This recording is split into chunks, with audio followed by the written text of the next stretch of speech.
감독이 되면 치셔야죠. 하나님께서 기뻐 받으시고 또 우리에게도 은혜된 줄 믿습니다. 오늘 우리 시온 찬양대 가사 우리 교회 홈페이지를 들어가셔서 다시 한번 들어보시고 그 가사가 참 은혜스럽습니다. 그 가사의 내용이 우리의 기도의 제목이 되었으면 좋겠습니다. 그래서 그 가사의 내용대로 기도해서 우리 이 자리에 계신 모든 분들의 가정이 그 찬양의 가사처럼 말씀으로 자라는 자녀가 되고, 부모님은 기도하는 부모님이 되시고, 그래서 우리 믿음의 식구들의 가정이 사랑 안에서 천국을 이루는, 생각만 해도 신나지 않습니까? 사랑 안에서 천국을 이루는 그런 믿음의 가정, 축복받는 가정 말입니다. 그렇게 될 수 있도록 기도합시다. 그런 복을 받아야죠. 하여튼 그 복을 받는데 여기 계신 분들이 우리가 함께 앞장을 서시는 거죠. 뭐 가만히 있다고 이 복이 떨어지는 게 아니에요. 하나님은 사람을 통해서 이런 복을 주시는 거거든요. 믿음의 가정, 축복의 가정, 주님의 은혜로 충만한 가정. 오늘 뭐 설교 안 해도 될 것 같습니다. 그럼 된 거 아니겠어요? 오늘 뭐 특별 순서도 있고 또 나중에 끝나고 선거도 해야 되고 지금 할 일이 많은데, 우선 우리 어버이 주일 맞아서 우리 교회 모든 어르신들, 부모님들 영육간에 강건하시는 그런 복을 받으시기 바라고요. 제가 우리 어르신들을 가까이서 이렇게 모시면서 제 마음에 이런 생각이 들어요. 우리 어르신들에게 이 시점에서 무엇이 가장 큰 복일까? 제가 이제 그런 생각을 많이 합니다. 얼마를 이 땅을 더 사실지는 모르는 거죠. 그거는 하나님만 아시는 거 아니겠습니까? 그렇습니까? 안 그렇습니까? 아무도 모릅니다. 그건 하나님만 아시는 거예요. 얼마를 더 살지는 우리는 몰라요.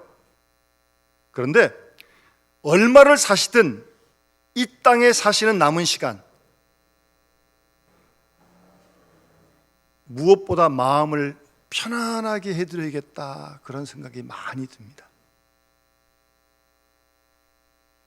그래도 다 먹는 건 다 드시고 사시던데 보니까 뭐 먹지 못해서 굶거나 그런 건 아니신데, 그렇다면 정말 마음이 편안하게 남은 생을 보낼 수 있도록, 물론 건강도 거기에 이게 교회 나올 수 있도록 뒷받침되는 게 필요하죠.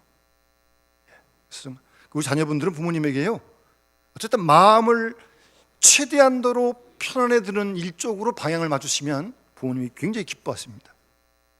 우리 부모님들 그러시죠? 그런 방향으로 초점을 맞추셔야 돼요. 그리고 한 가지 더, 어차피 하나님을 부르시면 하늘을 가실 텐데 이 땅에 한동안 하늘의 소망으로 충만한 그런 우리 부모님들이 되었으면 하는 마음이 간절하고요.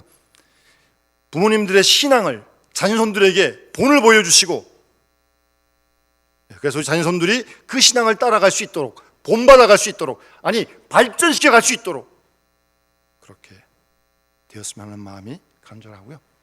오늘 본 말씀처럼 부모님들을 주안해서 효도하는 우리 자녀들이 되어서 하나님이 약속하시는 복을 다 받는 우리 모두가 되어줄 수 있기를 간절히 축원합니다. 오늘 본문 말씀은요, 자세히 읽어보시면 솔로몬이 그 자녀에게 주는 교훈이거든요. 지혜의 왕 솔로몬이. 그런데 이 내용을 솔로몬도 그 아버지로부터 들었다는 거예요. 아버지가 누구예요? 다윗이에요. 다윗 아버지로부터 들은 그 내용을 자기가 일평생 마음에 담고 생활하다가 이제 그 아버지께 받은 그 내용을 지금 솔로몬이 그 자녀에게 지금 말씀하고 있는 거예요. 본문에 보시면 2절에 선한 도리라고 이렇게 번역을 했는데, 다른 번역 보면 선한 교리라고 번역한 번역이 있어요. 선한 믿는 내용을 너에게 가르친다. 이거 아버지께 배운 거다. 그러면서 이제 효도에 대해서, 효도라고 하는 표현은 없지만 그 내용은 결국 효에 대해서 말씀하시는 거예요. 여러분, 잠깐 우리 이 신구약 성경책 맨 뒤를 보시면 한번 펴보세요. 십계명이 있어요. 십계명을 잘 안 보는데 우리가 앞에는 사도신경이 있고 주기도문이 있고 맨 뒤 끝장을 가면 특별한 성경 아니면 대부분 다 십계명이 있습니다. 한번 펴보세요. 있습니까? 여러분, 십계명 중요한 말씀이에요. 그런데 1, 2, 3, 4 네 계명은 하나님께 대한 말씀이고요. 5부터 10까지는 사람들에 대한 말씀이에요. 그래서 사람들에 대한 말씀 가운데 첫 번째가 5계명인데 부모를 공경하라는 계명이에요. 근데 제가 지금 일부러 보라고 좀 제가 말씀드리는 것은 1계명, 2계명, 3계명, 4계명 거기에 이제 너는 나 외에 다른 신을 두지 말라 그러면서 설명도 나오잖아요. 쭉 읽어보시면 작은 글씨로도 하나님이란 여호와 하나님의 단어가 다 나와 있어요. 1, 2, 3, 4계명에 있습니까? 집에 가서 한번 크게 읽어보세요. 근데 5계명은 사람들에게 대한 계명인데 부모를 공경하는 계명인데 그 계명에는 하나님 여호와가 들어가 있어요. 제가 그 형식을 지금 말씀을 드리는 거예요. 하나님께 대한 계명을 말씀하실 때 하나님 들어가는 건 이상 없는 건데 인간에 대한 말씀 중에 부모를 공경하는 말씀이 첫 번째인데 거기에는 하나님 여호와가 들어가 있다는 거예요. 6, 7, 8, 9에는 없어요. 제5는 내 부모를 공경하라. 그리하면 내 하나님 여호와가 내게 준 땅에서 내 생명이 길리라. 그 말씀이 있단 말씀이에요. 이제 됐습니다. 집에 가서 공부하시고 거기만 자꾸 보고 계시면 안 돼요. 무슨 말입니까?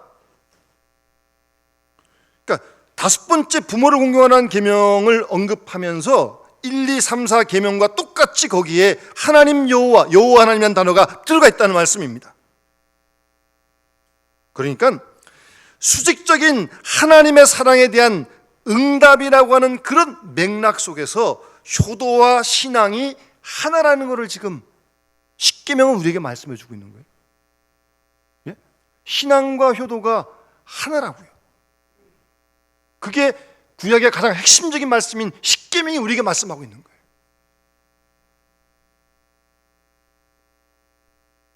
우리들의 궁극적인 아버지는 여호와 하나님 한 분이십니다. 그러나 부모님도 하나님의 생명의 창조의 사역에 있어서 하나님의 동역자 역할을 했고 하나님 뜻을 이루어가는 데 있어서 하나님의 대행자라고 하는 사실을 우리는 잊어서는 안 됩니다. 그런 속담이 있지 않습니까? 도둑질을 가르치는 부모는 없다. 설사 자신이 도둑을 한 사람이라 할지라도 그것을 자녀에게 하라고 가르치는 부모는 없다는 거예요.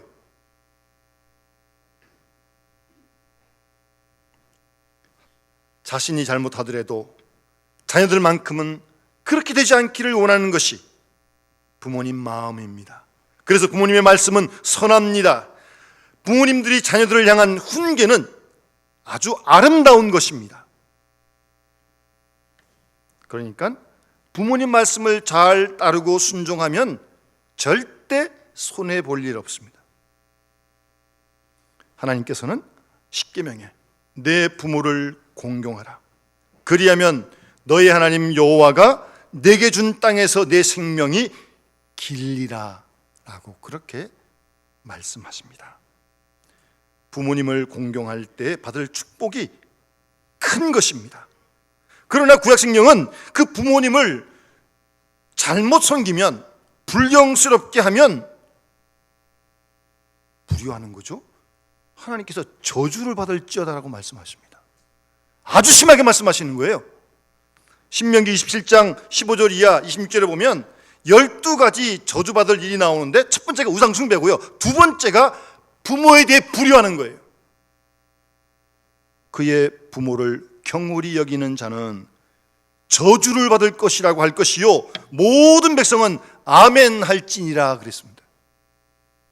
그 그만큼 불효에 대해서 하나님이 아주 강하게 말씀하시는 겁니다. 그런가 하면 잠언 1장 7절의 말씀에는 믿음과 효도, 경건과 효도를 하나로 말씀하고 있는 그런 말씀도 있습니다. 어쨌든 그래서 우리가 하나님께 순종하여 부모님을 효도하면 장수의 복을 주시겠다는 거예요. 생명이 길다고 말씀하십니다. 장수하는 가정들을 이렇게 보면 일반적으로 쉽게 봐도요, 부모님께 효도하는 사람들이에요. 그리고 부모님께 효도하는 사람들에게 오늘 부모님 말씀하신 대로 지혜와 명철을 하나님께서 축복으로 주십니다. 그러니까 지혜는 하나님과의 관계에서 하나님을 경외하는 것이 지혜의 근본이고, 명철이라고 하는 것은 인간관계를 아주 잘 맺어가는 것, 그게 명철이에요. 사리 판단이 분명하고요, 그런 지혜와 명철을 하나님께서 복으로 주시겠다는 말씀입니다. 그래서 부모님 말씀을 잘 순종을 하면 부모님 하는 경험과 또 부모님들의 실패와 역경 속에 얻은 소중한 지혜를 그대로 자기 것으로 받아들이게 된다는 말씀입니다. 그래서 지혜로운 사람이 되는 거예요. 반면 부모님 말씀을 거역하면 어리석고 고집스럽고 교만한 사람이 되고 결국은 인격적인 파탄을 맞이하게 되는 것입니다. 그래서 어떻게 보면 불효에 대한 심판이 어리석음으로 내려진다고 그렇게 말할 수 있을 것입니다. 뿐만 아니라 부모님께 효도하는 자녀들에게 하나님께서는 명예와 영광을 주십니다. 제가 전에 있던 교회 장로님이 사업을 잘 하시는데, 이 장로님이 좀 특이한 점이 있어요. 직원을 뽑을 때 이 장로님이 직접 이제 그 직원을 뽑으시는데 그 기준이 좀 특이해요. 이 장로님은 그 경영하는 회사에 직원을 뽑을 때요, 우선 뭐 경력, 학력도 보지만 그보다 앞서 보는 게 뭐냐면 그 직원의 부부간의 화목을 먼저 본다는 겁니다. 왜냐하면 부부 사이가 원만치 않은 사람은요, 분명히 무엇인가 결점이 있다는 겁니다. 그렇잖아요? 그래서 하여튼 부부 사이의 화목을 첫 번째로 보고, 두 번째는 이 직원 될 사람이 효자인가 부모님을 잘 모신가 그렇지 않은가를 하여튼 될 수 있나 찾아본다는 거예요. 왜냐하면 부모님을 공경을 잘하는 사람은요, 이력서 볼 필요 없다는 거예요. 왜냐하면 부모님을 공경하는 사람은요, 절대 상사를 배신하지 않고 부정을 저지르지 않고 뇌물 받거나 공금 횡령 안 한다는 거예요. 부모를 공경하는 사람은요. 일리가 있잖아요. 그래서 이 장로님 이런 기준을 가지고 직원을 뽑아서 사업을 잘 하십니다. 여러분, 우리가 효도할 때 잠언 1장 9절 말씀처럼 금사슬을 목에 매게 될 것이고요, 영원한 면류관을 머리에 쓰게 된다는 것 잊지 마세요. 효도하면 하나님께서 명예와 영광의 복을 주시겠다는 말씀입니다. 여러분, 성경을 읽으시다가 성경 퀴즈 때 나올 수 있는 질문 같은데, 어떤 인물이, 어떤 자녀가 제일 부모님께 효도한 것 같아요? 일부에는 누군가 대답을 하시던데, 창세기에 나오는 이삭입니다. 여러분, 이삭은 아브라함이 100세에 얻은 아들이에요. 뜬금없이 하나님이 이삭을 제물로 바치라고 그러시잖아요. 그때 이삭의 나이가 대략 27살로 추정을 합니다. 그래서 아브라함과 이삭이 이제 그 모리아 산으로 가요. 근데 가만 보니까 이삭이 장작도 있고 불도 있는데 뭐 양을 제물로 드리는데 양이 없는 거거든요. 그 아버지 아브라함에게 물어요. 아니, 장작도 있고 나무 하여튼 다 준비됐는데 드릴 제물이 없지 않냐고, 불도 있는데. 그렇게 물었습니다. 전설에 의하면 그런 얘기가 있어요. 그랬더니 아브라함이 하나님이 준비하시겠지, 그리고 또 계속 가는 거예요. 가면서 아무래도 이제 아브라함 마음이 불편한 거죠. 그래서 이삭에게, 아들아, 내가 너 사랑하는 거 알지? 이삭이, 아이 그럼요, 다시 아브라함이 내가 널 얼만큼 사랑한다고 생각하느냐? 그랬더니 이삭이 대답하기를 아버지 목숨보다 저를 더 사랑하는 줄 제가 압니다. 그러는 거예요? 그래, 맞아. 그러면 지금부터 내가 너한테 시키는 일은 다 너를 사랑하기 때문에 시키는 일인 줄 알지? 이삭이 네, 그래요. 그랬어요? 네. 자기 목숨 사랑하니까. 그래, 그러면 이제 다 준비한 다음에 이 장작 더미 위로 올라가서 누우라고, 그 말을 아브라함이 이삭에게 했습니다. 그때 이삭이 네, 딱 하고 한 말도 하지 않고 올라가서 누웠다는 전설이 전해지고 있어요. 뭐 성경에 그렇게까지 자세히 나와 있지 않지만. 여러분 어때요? 그 정도면 대단한 이삭 아니에요? 예? 올라가서 누우니까 눕잖아요. 아마 요즘 똑똑한 자들에게 이삭에게 얘기한 것처럼 그렇게 가서 누우라 그러면 뭐라 할 것 같아요? 아니, 우리 아버님이 100세가 지났으니 노망이 드셨나 보다. 아니면 하나님이 그럴 리가 있나? 하나님이 어떻게 그럴 수가 있어? 또 따지고요. 그랬을 것입니다. 그럼 뭐 도망갔을 거예요. 올라가겠어요? 이삭은 올라가서 내하고 그대로 누웠습니다. 거기에 비해서 여러분, 우리가 잘 아는 야곱은 그 사랑하는 아들 요셉을 잃어버리지 않습니까? 형들이 미워해서 팔아가지고요. 그래서 야곱은 13년 동안 그 요셉이 죽은 줄 알았어요. 맨날 울고 살았겠죠. 그런데 살아있지 않았습니까? 그 요셉의 형들에게 완전히 속은 거죠. 그래도 할 말이 없어요. 왜요? 자기도 아버지를 깜짝같이 속였으니까. 그렇잖아요? 할 말 없어요. 왜 속였느냐? 따질 수 없어요. 자신도 아버지를 속인 전력이 있기 때문입니다. 여러분, 효자가 효자를 낳습니다. 자기는 불효하면서 자식에게 효도를 강요하는 것, 어리석고 당치 않는 일입니다. 여러분, 우리가 부모님께 효도할 때 이 사회가 복을 받습니다. 가정의 질서가 바로 서야 사회의 질서도 바로 서게 되는 것입니다. 마틴 루터는 그런 말을 했습니다. 가정이 최초의 학교요, 부모는 최초의 교사라고 했습니다. 율법과 사랑, 은혜와 공의, 조화와 자유, 온유와 순종, 겸손과 신뢰, 이 모든 것들은 가정에서 배울 수 있는 거거든요.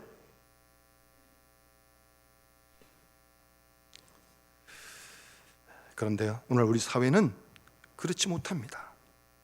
혼란과 배신과 불신과 반항이 끊이질 않습니다. 왜 그래요? 가정에서 이런 덕목들을 배우지 못한 거예요. 그러니까 가정에 효가 있어야 나라가 바로 서고 사회가 바로 된다는 말씀입니다. 오늘 어버이 주일을 맞아 다시 한번 우리 주님 말씀에 귀를 기울일 수 있기를 바랍니다. 부모님께 효도하는 것과 믿음은, 신앙은 하나인 것입니다.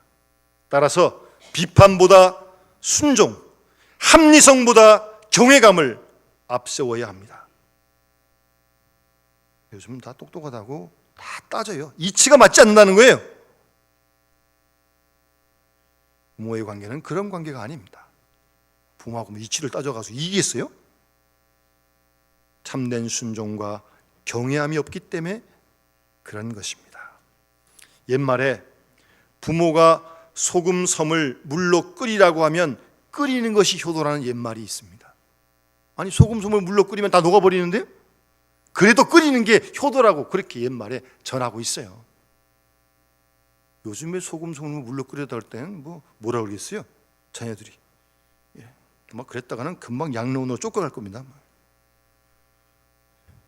여러분, 효도의 개념을 우리가 새롭게 해야 하고, 오늘 하나님 말씀에 근거를 둔 그런 효의 마음을 가지고 우리가 부모님께 효도할 때 하나님께서 그 개인과 가정을, 이 사회를 하나님이 축복하십니다.